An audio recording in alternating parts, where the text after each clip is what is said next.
নমস্কাৰ জেআৰজি ব্লগলৈ সকলোকে স্বাগতম জনাইছোঁ। আজি আমি আলোচনা কৰিবলৈ লৈছোঁ 2023-24 বৰ্ষৰ বিত্তীয় বাজেটৰ কেইটামান গুৰুত্বপূৰ্ণ খবৰ সম্পৰ্কে।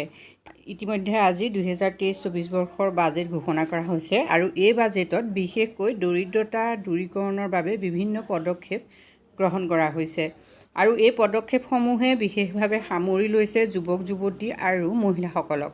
এতিয়া এই যুৱক যুৱতীসকলৰ বাবে আজি বাজেটে কি নতুন খবৰ কঢ়িয়াই আনিছে, লগতে মহিলাসকলৰ বাবে বিশেষকৈ আত্মসহায়ক গোটৰ লগত জড়িত মহিলাসকলৰ বাবে কি খবৰ আনিছে সেই সম্পৰ্কে আজি ভিডিঅ'টোত আমি আলোচনা কৰিম। নিয়োগ সৃষ্টিৰ এক বৃহৎ পদক্ষেপ গ্ৰহণ কৰিছে 2023-24 বৰ্ষৰ বাজেটে। 1 লাখ যি চাকৰি দিয়াৰ কথা ইতিমধ্যে ঘোষণা কৰিছিল, তাৰ ভিতৰত 42,000 ইতিমধ্যে নিয়োগ সম্পন্ন হৈছে। 10 মে 2023 ভিতৰত আৰু 40,000 যুৱক যুৱতীয়ে চাকৰি পাব। এইটো সকলোতকৈ গুৰুত্বপূৰ্ণ খবৰ, যিহেতু বহুতো নিবনুৱা এতিয়াও অসমত আছে যিসকলে চাকৰিৰ অপেক্ষাত আছে। এতিয়া 10 মেৰ ভিতৰত 40,000 যুৱক যুৱতীয়ে ইতিমধ্যে চাকৰি লাভ কৰিব আৰু প্ৰক্ৰিয়াৰত অৱস্থাত আছে 18,000। এতিয়া মুখ্যমন্ত্ৰী স্বনিয়োজন যিখন অভিযান, এই অভিযানৰ সম্পৰ্কটো ইয়াত বাজেটত বিশেষকৈ 1,000 কোটি টকা ধাৰ্য কৰা হৈছে এইবাৰ, আৰু এককালীন প্ৰাৰম্ভিক মূলধন 2 লাখ। আয় উপাৰ্জনৰ পদক্ষেপ আৰম্ভ কৰিবলৈ 1 লাখ হিতাধিকাৰীক দিয়া হ'ব। অৰ্থাৎ এই যুৱক যুৱতীসকলৰ বাবে এইটো যথেষ্ট ভাল খবৰ, যিহেতু এককালীন প্ৰাৰম্ভিক মূলধন হিচাপে 2 লাখ টকা লাভ কৰিব যুৱক যুৱতীসকলে, যিসকলে ক্ষুদ্ৰ উদ্যোগ গঢ়ি তুলিব খোজে। আৰু বিশেষকৈ স্বয়ম আঁচনিৰ যিসকলে ধন লাভ কৰিছিলে, সেই আঁচনিৰ ধন লাভ কৰি যদি তেওঁলোকে এতিয়াও কাম কৰি আছে, তেতিয়াহ'লে সেইসকলক এই আঁচনিৰ জৰিয়তে অগ্ৰাধিকাৰ ভিত্তিত 2 লাখ টকা দিয়া হ'ব। আৰু এই আঁচনিৰ অধীনলৈ 1 লাখ হিতাধিকাৰীক অনাৰ সংকল্প গ্ৰহণ কৰিছে আজি বাজেটে। অন্য 1 লাখ যুৱক যুৱতীলৈ নিৰ্ধাৰিত প্ৰকল্পত প্ৰকল্প আধাৰিত ৰাজসাহায্য প্ৰাপ্তি দিয়া হ'ব। অৰ্থাৎ আৰু 1 লাখ, যিহেতু 1 লাখ হিতাধিকাৰীয়ে 2 লাখকৈ টকা পাব, তাৰ লগতে 1 লাখ যুৱক যুৱতীলৈ ৰাজসাহায্য দি পেলাই তেওঁলোকক কি কৰা হ'ব, মূলধন দিয়া হ'ব। গতিকে যুৱক যুৱতীসকলৰ বাবে এইখিনি নিশ্চয় ভাল খবৰ হ'ব। এতিয়া আমি আহোঁ মহিলাসকলৰ বাবে আজি বাজেটত কি কি ভাল খবৰ আছে। 30 লাখ মহিলা উদ্যমীক বিকাশৰ লক্ষ্য হিচাপে লোৱা হৈছে আজি বাজেটত। আত্মসহায়ক গোটক পোনপটীয়াকৈ 10,000 টকাকৈ প্ৰদানৰ ঘোষণা, এইটো সকলোতকৈ আজি বাজেটৰ উল্লেখযোগ্য ঘোষণা, যিহেতু এটা আত্মসহায়ক গোটৰ প্ৰতিগৰাকী সদস্যক 10,000কৈ টকা প্ৰদান কৰা হ'ব।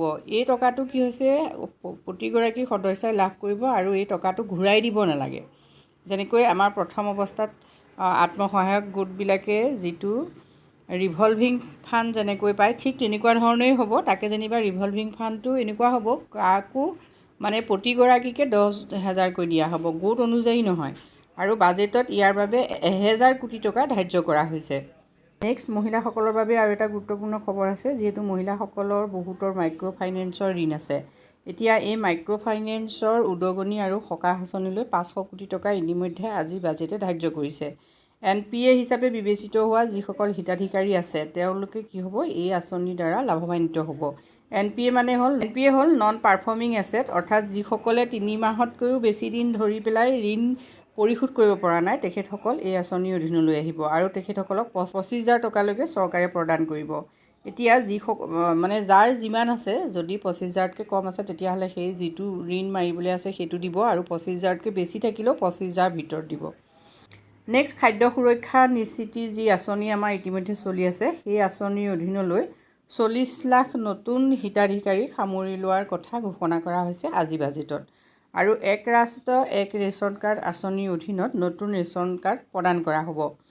লগতে এই যিখন খাদ্য সুৰক্ষা আঁচনি, এখন যথেষ্ট এখন বৃহৎ পৰিসৰৰ আঁচনি হয়, আৰু এই আঁচনিৰ বাবে আজিৰ বাজেটত 4.94 কোটি টকা ধাৰ্য কৰা হৈছে। মুখ্যমন্ত্ৰী আৱাস যোজনাৰ বাবেও যথেষ্টখিনি ধন আবণ্টন কৰা হৈছে। 1 লাখ নতুন পৰিয়ালক সামৰি লোৱাৰ লক্ষ্য ইয়াত ধাৰ্য কৰা হৈছে। ইয়াৰ লগতে আপোন ঘৰ আঁচনিলৈ 108 কোটি টকা ধাৰ্য কৰা হৈছে। আপোন বাহন আঁচনিলৈ 12 কোটি টকা, মটৰচাইকেল ঋণপ্ৰাপ্ত কৰাৰ বাবে চৰকাৰী কৰ্মচাৰীসকলক 2% সুত ৰেহাই, মহিলা আৰু দিব্যাংগ কৰ্মচাৰীসকলৰ বাবে 3% সুত ৰেহাই। ইয়াৰ উপৰিও যিসকল মহিলাৰ চৰকাৰী চাকৰি আছে তেওঁলোকৰ বাবেও ইয়াত আজি বাজেটত এটা ভাল খবৰ আছে। মহিলাসকল যি ৰেংকৰেই নহওক 4th গ্ৰেডৰো হ'ব পাৰে বা 1st গ্ৰেডৰো হ'ব পাৰে, সকলোৰে বাবে কি হৈছে ঋণ গ্ৰহণ কৰাৰ ক্ষেত্ৰত 3% ইয়াত ৰিডাকশ্যন দিয়া হ'ব।